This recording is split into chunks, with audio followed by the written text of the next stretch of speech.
यह देश वीरांगनाओं का देश है। यहाँ की मिट्टी, हवा, पहाड़ों और नदियों ने जितनी वीर पुरुषों को, शौर्य को देखा है, उतनी ही वीरांगना स्त्रियों की भी देखी है। नमस्ते हिंदुस्तान, कैसे हैं आप लोग? आज मैं बताऊंगी, पिछले एक वीडियो में हमने आपको एक वीर स्त्री रानी दुर्गावती की शौर्य की कहानी सुनाई थी। वीडियो में बरसे आपके स्नेह, प्यार और पूरा सहयोग ने टीम को एक नैतिक जिम्मेदारी दी कि हम और भी वीरांगनाओं की कहानियां आपसे साझा करेंगे। और 14वीं शताब्दी, इसकी सन 1460 से लेकर 1498 पाटन राज्य गुजरात के कर्णावती, जिसे आज हम अहमदाबाद कहते हैं, के राजा थे राणा वीर सिंह वाघेला। इस वाघेला राजपूत राजा की एक बहुत सुंदर रानी थी दोस्तों, जिनका नाम था रुद्राबाई पाटन। राज्य बहुत ही वैभवशाली राज्य था।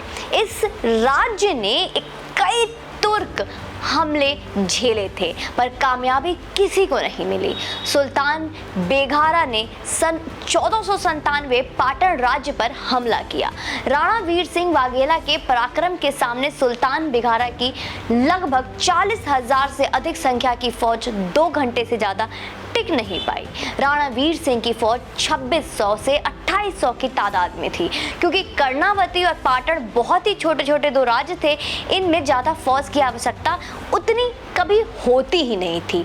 राणा जी की रणनीति ने 40,000 की जिहादी लुटेरों की फौज को धूल चटाई थी। परंतु द्वितीय युद्ध में राणा जी के साथ रहने वाले निकटवर्ती मित्र घतरू साहूकार ने राणा वीर सिंह को धोखा दिया एवं सुल्तान बेगारा के साथ मिलकर राणा सिंह को, वाघेला को मारकर उनकी स्त्री एवं धन को लूटने की योजना बनाई। दोस्तों, सुल्तान बेगारा ने साहूकार को बताया, अगर युद्ध में जीत गए तो जो मांगोगे दूंगा। तब साहूकार की दृष्टि राणा वाघेला की संपत्ति पर थी और सुल्तान बेगारा की नजर रानी रुद्राबाई को अपने हरम में रखने की एवं पाटन राज्य की राजगद्दी पर आसीन होकर राज करने की थी।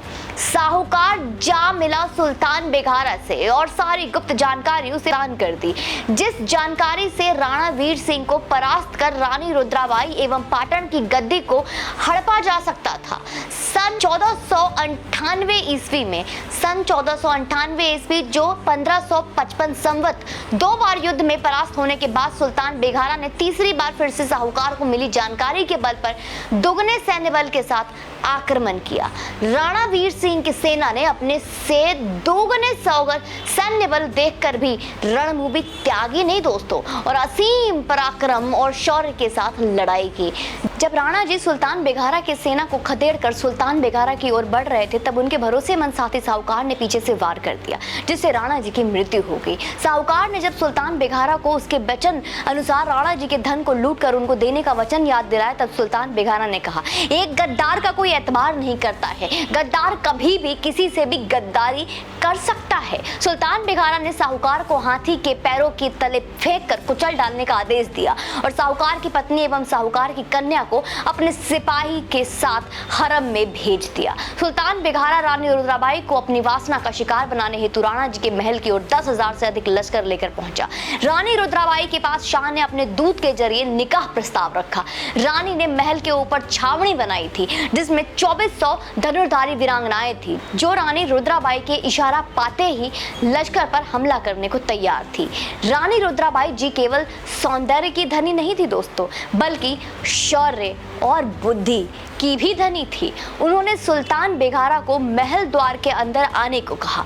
सुल्तान बेगारा वासना में अंधा होकर वैसे ही किया जैसे कि रानी जी ने कहा, और रानी जी के कहने के मुताबिक रानी ने समय ना गवाते हुए सुल्तान बेगारा के सीने में खंजर उतार दिया और उधर छावनी के तीरों की वर्षा होने लगी, जिससे शाह का लश्कर बचकर वापस नहीं जा पाया। बीते दिनों जब हैदराबाद के मंचों पर चढ़कर भाजपा हैदराबाद को भाग्यनगर कह रही थी, तो अपने स्वर्णिम इतिहास को प्यार करने वाले मेरे जैसे सभी सनातनियों का गर्व मस्तक शान से उठ गया था, क्योंकि वो दिन याद आ गया। नरेंद्र मोदी गुजरात के मुख्यमंत्री रहे हैं, 15 वर्ष रहे हैं।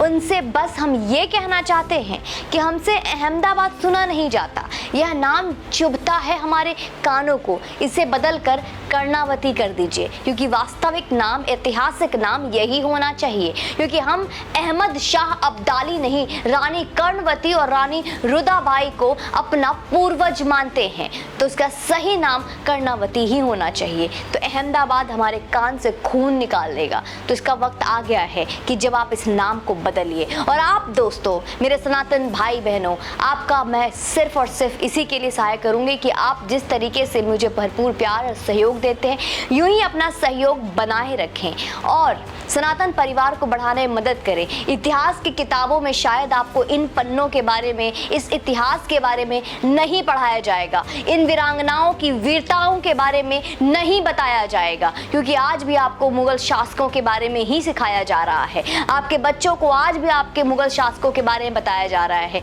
मैं आप सभी से हाथ जोड़कर निवेदन करती हूँ कि आप सभी के घर में जिनके पास भी छोटे बच्चे हैं, उनको सिर्फ ये 5 मिनट का वीडियो दिखाइए, जिससे कि उनके हमारे हिंदुस्तान का इतिहास पता हो कि हमारा सही मायने में हमारे देश में कितने वीर और वीरांगनाएं रह चुकी हैं, जो हमारे देश से जुड़ी हैं। और आज के टाइम में जिस तरीके से नग्न अवस्था में महिलाएं और लड़कियां टिकटॉक और रील्स पे वीडियो बना रही हैं, तो वो एक बार उनको ना देखकर अपनी वीरांगनाओं को भी देखें कि एक वक्त वो भी महिला थी, वो भी वीरांगना थी, जिनके हाथ में तलवार होता था, अस्त्र शस्त्र होते थे, जो अपने धर्म की, अपने सम्मान की, और इतना ही नहीं, अपने देश के लिए, अपने प्रजा के लिए, अपने सम्मान के लिए, अपने धर्म के लिए कटने मरने को तैयार होती थी। और उन्होंने ऐसा किया भी, पर अपने सम्मान को कभी भी लहूलुहान और तार तार नहीं होने दिया।